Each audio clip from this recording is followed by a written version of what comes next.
What's up, YouTube? Welcome back to the channel. Today's video, I got something just kind of simple that I'm not sure. There's probably other videos on it, but I figured I'd make my own, and that is going to be replacing a headlight switch on the Trailblazer, the SS Trailblazer. Um, it's pretty easy. Doesn't take too long. I'd say probably the hardest part about the whole thing is just getting this panel off, which you just have to kind of work it a little bit over the ignition and the steering wheel, and then you're pretty much good. And after that, it's just kind of plug and play, literally, and then you're good to go. One thing I do recommend that you do, if you can, is take out the headlight switch that's in there, and hopefully it has a part number on there. It's like an 8-digit number, and then try and use that to get the correct one. Otherwise, you're going to be buying a bunch of them until you get the right one. This is our new one that we got off of rockauto.com, so shout out to them. Make it pretty easy. All I did was get the part number off of this one that I had. Went on Rock Auto, they listed all of them, but then I just took the part number that I had off of my stock one and just cross-referenced it, and it said that this one would work. So like I said, definitely do that. Otherwise, you're just going to have a headache of just multiple headlight switches in your house and everywhere. So yeah, with that being said, I'm going to go ahead and get this installed, and I'll show you how easy it is. First things first, you're going to want to pop off these tabs. There's 2 of them, and you just basically just put a flathead screwdriver or anything in there, and you just kind of pop it off like that. And then you got 2 7mm bolts here and right here. Alright, so got our 7mm socket. Gonna loosen these up.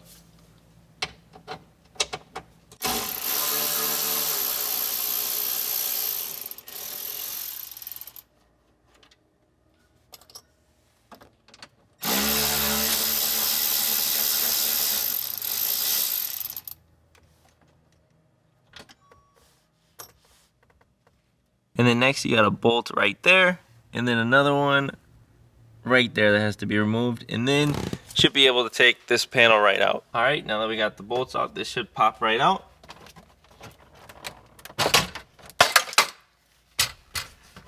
Just like that. And then you have supposed to be a 7mm bolt, but 7mm bolt, and then another 7mm bolt right there. And then down here is a Phillips screw right here that needs to be taken out. And then after that, should be able to get this to come out, and I'll show you kind of a trick to how I usually get it to come out pretty easy.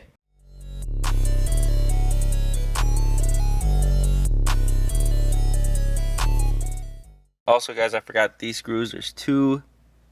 There's one right here, and then there's another one right over there. I'll take those out. Those are the ones right on the top up here. There and there.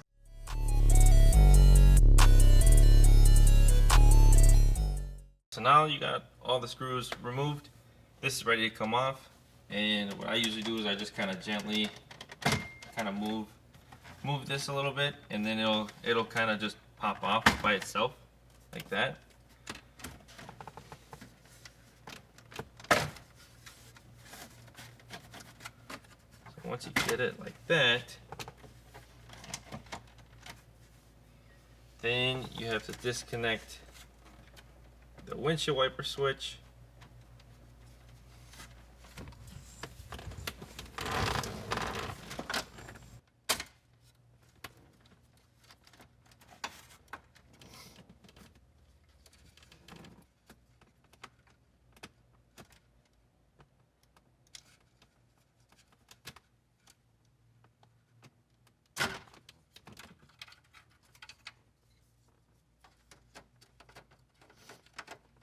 This can pop out, so if you need to, you can just pop it out like how I just did, and take that connector out. Is actually pretty easy. It's a lot more easy.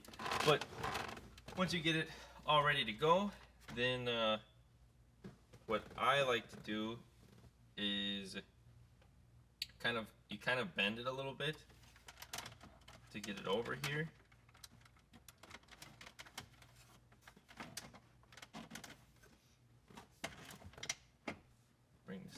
down, kind of lift it, that.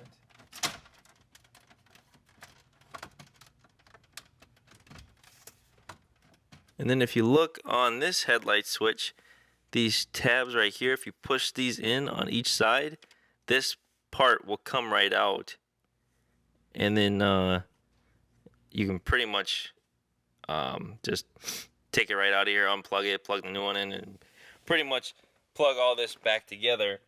If you wanted to completely take this all the way out, then you would just have to disconnect the cigarette lighters over here, and then you'd be good to go after that.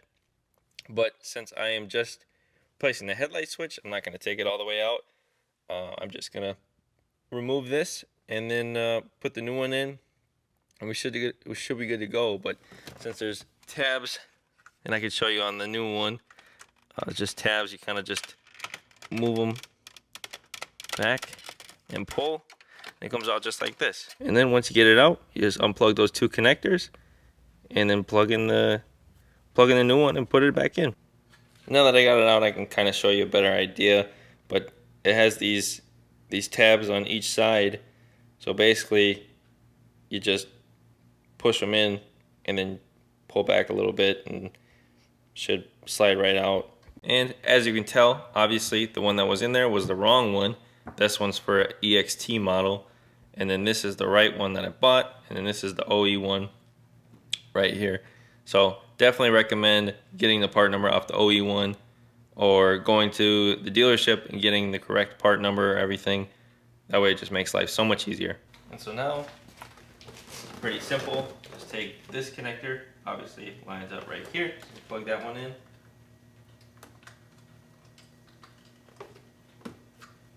And then this one goes in the smaller one. Same thing, just line it up.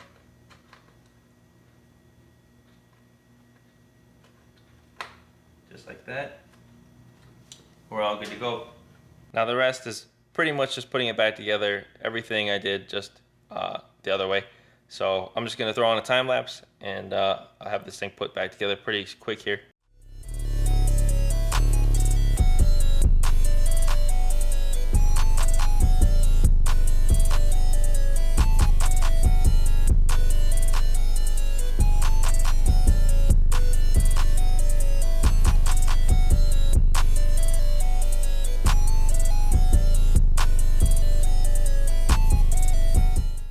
Alright guys, and just like that, got the new one installed. Like I was saying, very easy process.